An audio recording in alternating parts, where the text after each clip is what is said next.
if you want to drive and then I'm your passenger princess and that's fun for you, or I could read it, like whatever you feel. Spread your wings. Spread my wings. Okay, let's try it. Welcome back to Most Self-Improved. We are your co-hosts, Bob Nucciolo-Corey and Erin Jensen, passenger princess for the day. Kicking up my little feet while Bob drives. It's fun, right? It's fun to be a passenger princess. We are finishing up our latest read today, which is Build the Life You Want. But before we get into that, any wins or losses this week, or as we like to call them, breakthroughs or breakdowns? Both are welcome. Both. So what happened this week? Let's see, wins, losses. I got up at 5:30 on Friday because I had to work. Normally I have off on Fridays, but I was like, no, I'm going to go to the gym. There's only so many workout classes on Friday. And so I got up at 5:30 for a 6 a.m. class. And I was like, I'll be alone on the roads. Like no one will be awake. Who gets up at this hour? And there are cars. And I was like, do you think that we've already went back on daylight savings? Like, do you think it's an hour earlier? And then in the class, it was like packed. And I was just like, you just feel like I am amazing. I am going the extra mile. It will not be crowded. It is crowded. Like you're not as great as you think you are. So that was the realization. It was so crowded. But it was a win. I still have to incentivize myself to get up earlier, but I like that at least I did it. And then today, did I get up and go to my 8 a.m. workout class on a Saturday? No, because I was drinking with a 30-year-old last night. So those are my wins, my participation trophies for this week. What about you? Those are great. I feel like I'm trying to remember what I did this week. I was away this whole week. Work conference. I was at a work conference. It was very busy. I've been continuing to write. Oh, that's amazing. That's a huge thing. I only did like half an hour this week because it was a very busy week, but I'll take like anything. And what is it too personal to ask? What are you writing? No, it's not personal. I'm writing a couple of personal essays that. So it's not personal. It's a personal essay. Have you ever read the Modern Love column? I have read. Yeah, haven't you sent them things that you've sent me? You sent them things. Yes, I've sent them things before. So it was not accepted, but I'm trying again. So sending. So 30 minutes, better than nothing. That's a huge win. Huge. Yeah. Big. Cool. Huge. Okay, great. So on to the book. So as a quick recap, in the first half of the book, Arthur writes about the 3 things that we all need to be happier: enjoyment, satisfaction, and purpose. And suffering. The secret ingredient is suffering. Can't avoid it. I know, it's upsetting. It's upsetting, right? But it's good to know. Good to know. Good to accept. Serenity prayer, all of that. But the problem, he says, is that we, because we're humans, tend to do a lot of things that prevent us from doing things that make us happy. Why? Because the world around us influences us to want things that don't actually make us happy. And so he names some of these things like money, power, pleasure, and prestige. And I was like, those all sound really nice. I don't know. My first reaction was like, I would love to have all of those things. I think when I read it, and I just wanted to mention this in case it makes listeners feel better too. We have obviously so many goals. That's why we would start a self-improvement book club. But sometimes you find yourself scrolling or just doing things that are not productive. And then I beat myself up about it. And we get to workaholism later in the podcast. But the why I appreciated so much. And he says, the same reason we always do self-destructive things when we're unhappy, but unable to change our circumstances. They're to numb us to emotional circumstances we dislike and feel we can't control. And while they distract us from the uncomfortable things, they also distract us from making progress. So it's not like you just want to be lazy. Sometimes things are just hard and you have to avoid them. I just liked that lesson. Exactly. Arthur and Oprah say that we fall into the trap of these things when there are real things we should be focusing on: family, friendship, work, and faith. And so he says these are the pillars on which a good life is built. And all of this stuff is more important. Having fun, finances, the money stuff again, or even health. What did you think of like those being the 4 pillars? Here's the problem, Arthur, if I may. Art, if I may further. I think the book needed more Oprah, but we'll get to that. But I think these are obviously important. So Arthur and Oprah spend the rest of the book diving into each of these 4 pillars and kind of share the biggest lessons of how to build a life within each of those that'll make you happier. So we're going to do that now. There was so much in each chapter. Like, it was a bit dense. So we're not going to touch everything, but would love to hear what stood out to you. So talking about the first pillar, family, and he just talks about how to build a strong family, how to use family conflict as a way to actually get closer, and how to like actually forgive your family members. He talks about how family conflict is the result of mismatched expectations. Like, parents think they're doing more for their kids than the kids think they're helping out their parents. And then he goes into, you can live your life, but don't ask your parents to change their values. That kind of felt hard because, you hear those stories of like parents not accepting their kids when they come out, or, there's something like that, that would be. What I did love is that analogy I think he opened up with, where he says, think of conflict as like the bill for a really delicious meal, and it's the price of abundant love. I thought that was really good, because even if you love them and they're wonderful, you are going to have conflict sometimes. Right. If you're close to someone, if you're like actually truly close, you are going to have conflict. Because you love them, there are feelings there. So if there's feelings, there's an ability for them to hurt you. And no, I don't trust those couples that are like, we never fight. I'm like, somebody's cheating. Something is wrong here. Is that what your modern love essay is about? It is not, thankfully. But then he weirdly makes a turn from the parents into like the partner stuff. We talked about like when you're picking your spouse, you should pick someone, and Oprah talks about this too, is like pick someone who, she talks about how Stedman is like her compliment, and even Gail. Yes, her little force, is like whatever. She's like a cheerleader next to Oprah's judge. And so if you're an introvert, you should marry someone who's going to like drag you out from under your weighted blanket, make you go to a party. If you run anxious like me, you're going to feel like you're going to die because you have a headache. You need someone who's going to tell you that you just need Tylenol, and you don't like a doctor. Marry a doctor. Like, that is the best. I would just be like, look at me, examine me. Here's what's going on today. That's what I would do. Do you remember when we did that comedy class? There was that other girl in the class who was about to marry a doctor. Yes. It was like, and now they're broken up. No, I'm just kidding. we don't know. But I remember being but like, if you are, girl. No, she did good. She did good. You got to have a personal doctor any hour. Then if you have kids, you're like, what's wrong with the baby? Like, it's very useful. Useful friend. Useful friend.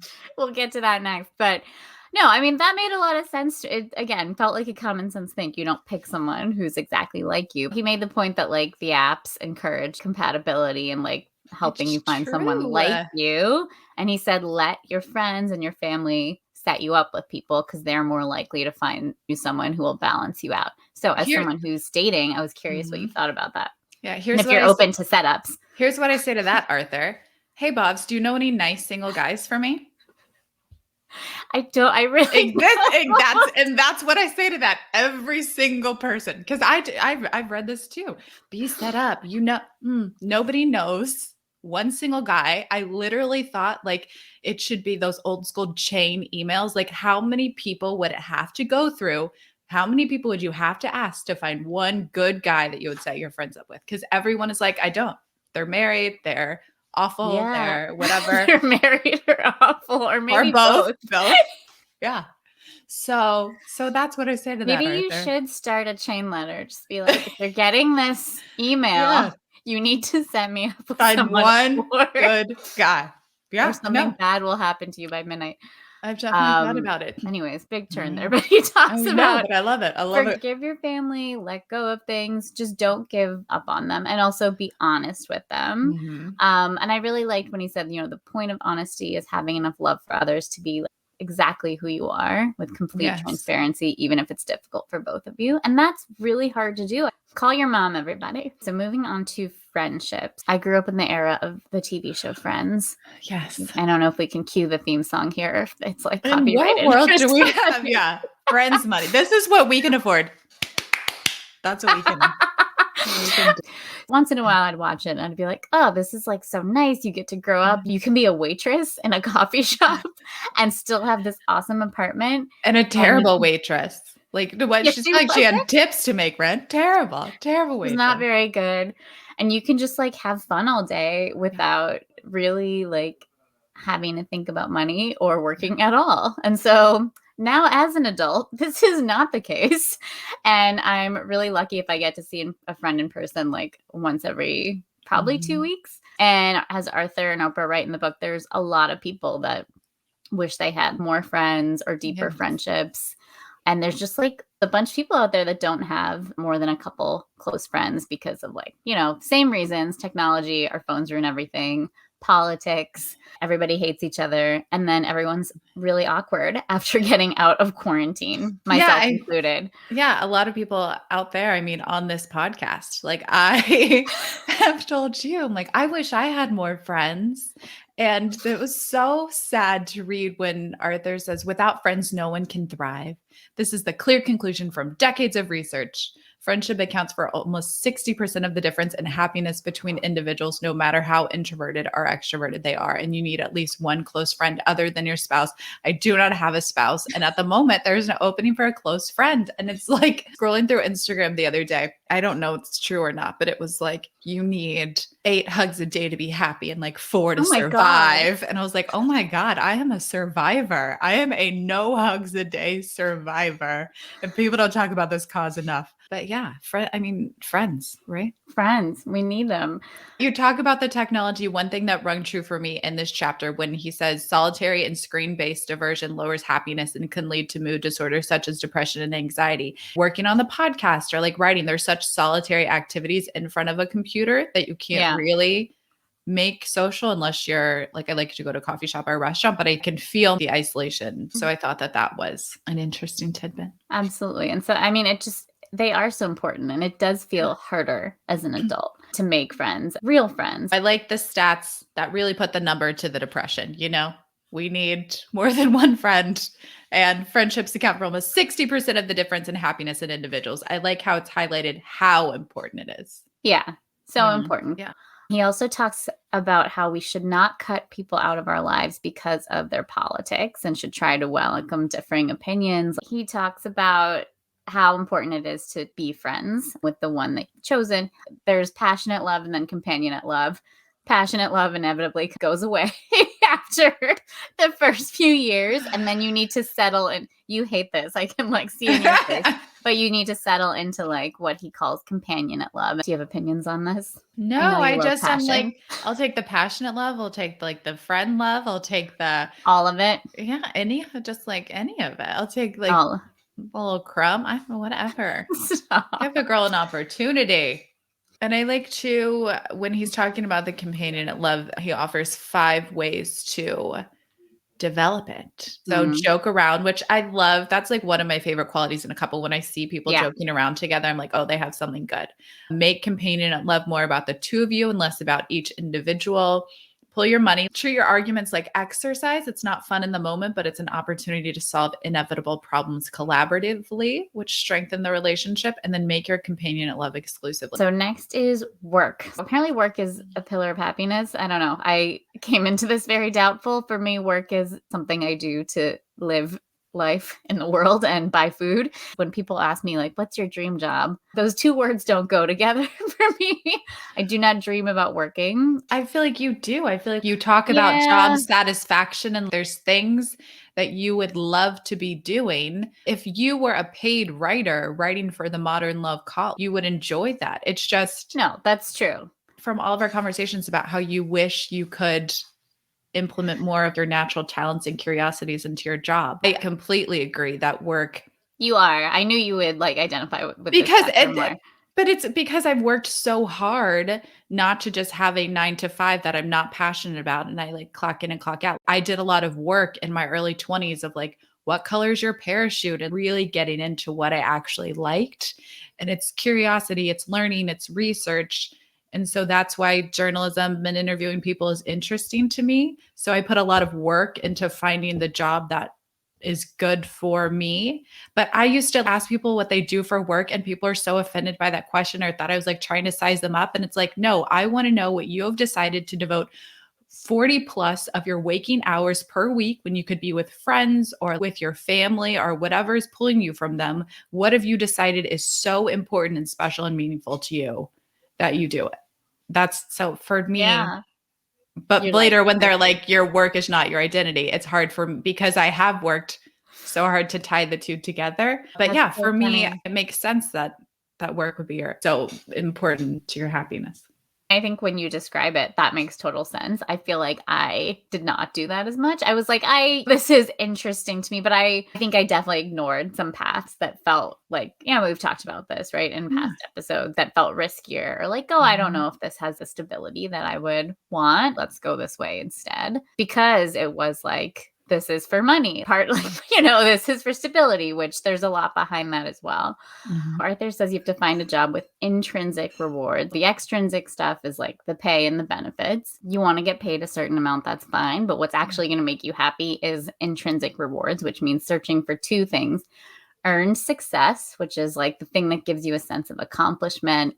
And then the second piece is service to others. It doesn't have to be like what you might think of like a nurse or a teacher or a pastor. It can be any type of job. And he does talk about listening to your intuition as you think about different career options and paths. The question he says to ask yourself whenever a new opportunity presents itself is, does it excite you, frighten you, or deaden you? Which feels really does it make you dead inside to think about this? And so if something excites you a lot and kind of scares you too, then you should go for it. And it feels like that could apply to any area of life.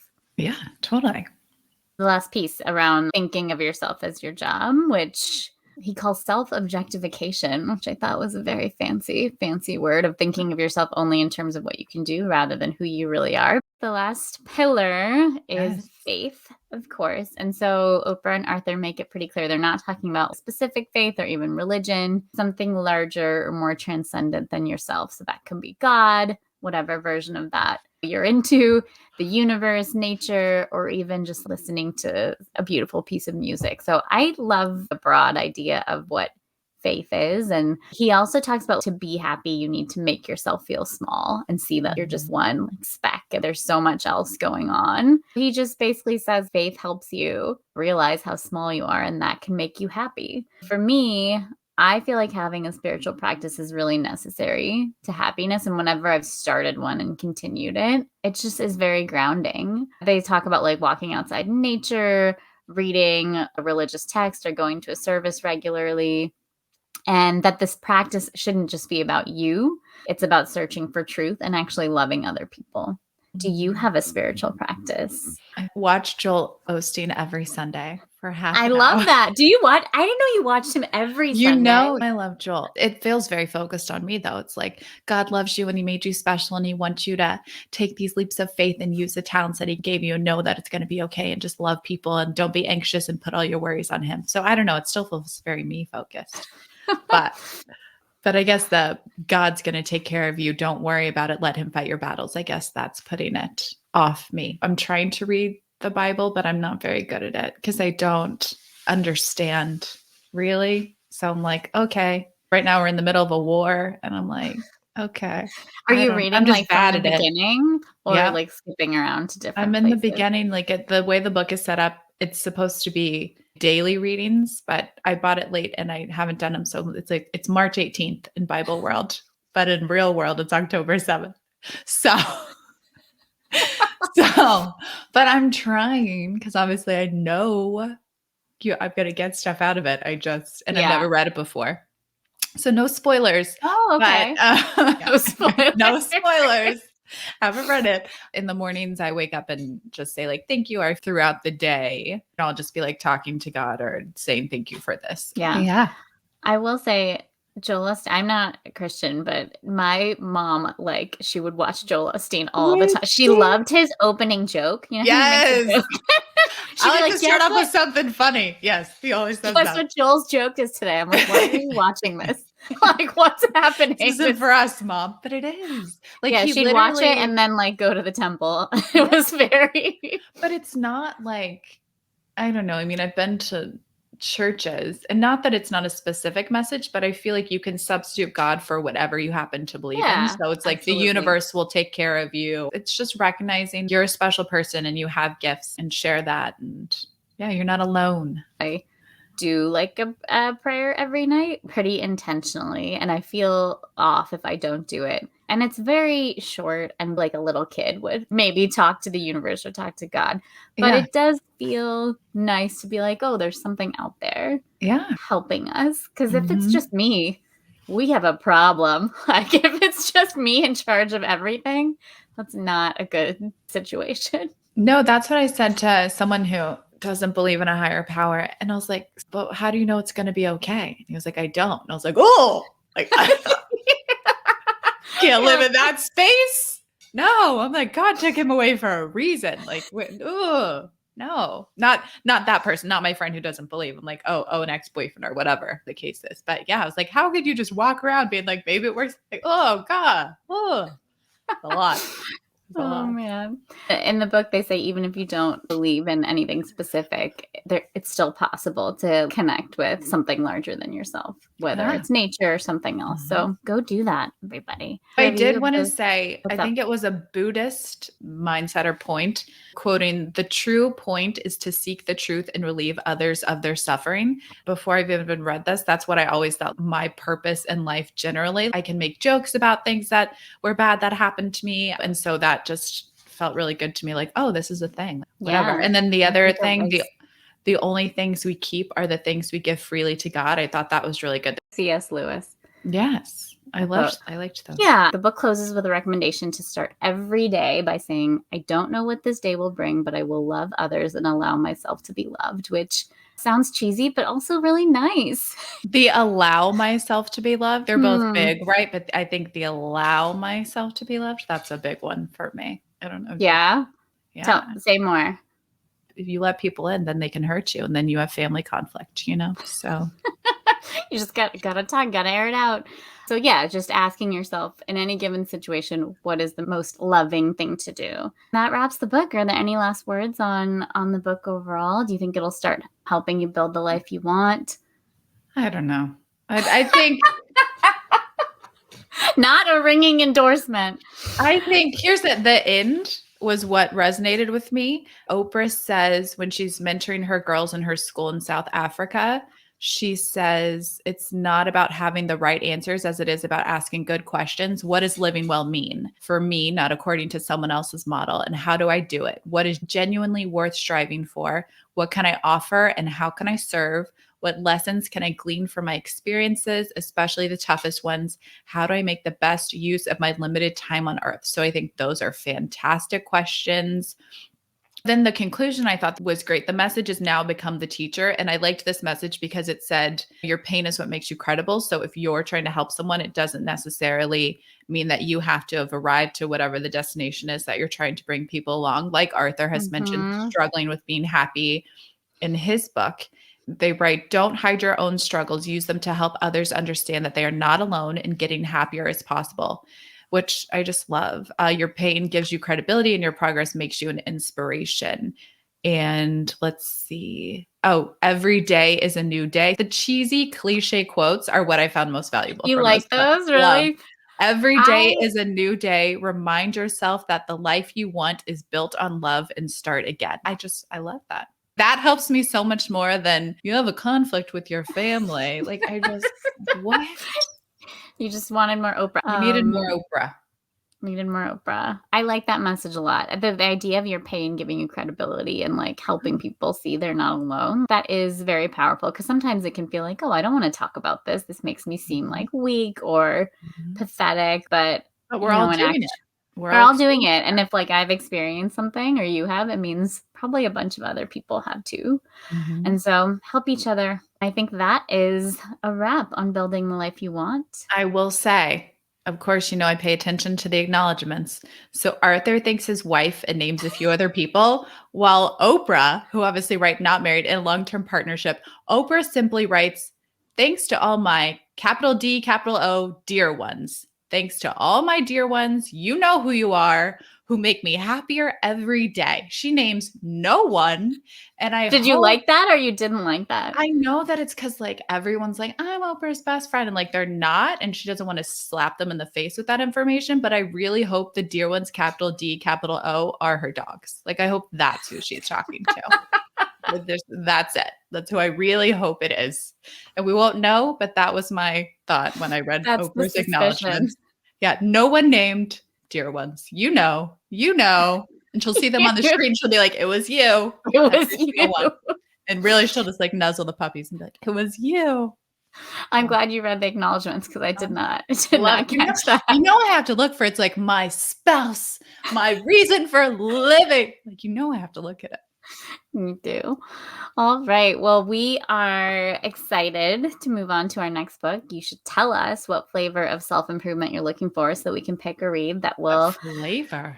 Yeah, what flavor? It could be anything. Pick a read that'll help you, help us. We're up for all of it. So leave your suggestions in the comments section of our Instagram, Most Self-Improved, all one word. And if you're enjoying the podcast, leave us a review, share it with a friend, and subscribe. Erin, any last words of wisdom for our cherished listener? Well, it will be very wise of them to follow us on Instagram because that's where we're going to announce our next read. So wise. Be wise. Check it out. Be wise. I don't know. Survive. Get hugs. I don't know. Saying goodbye as any ex of mine knows. Saying goodbye is not my strong point. So, It's hard. So we're just going to cut it off now. Bye. Bye.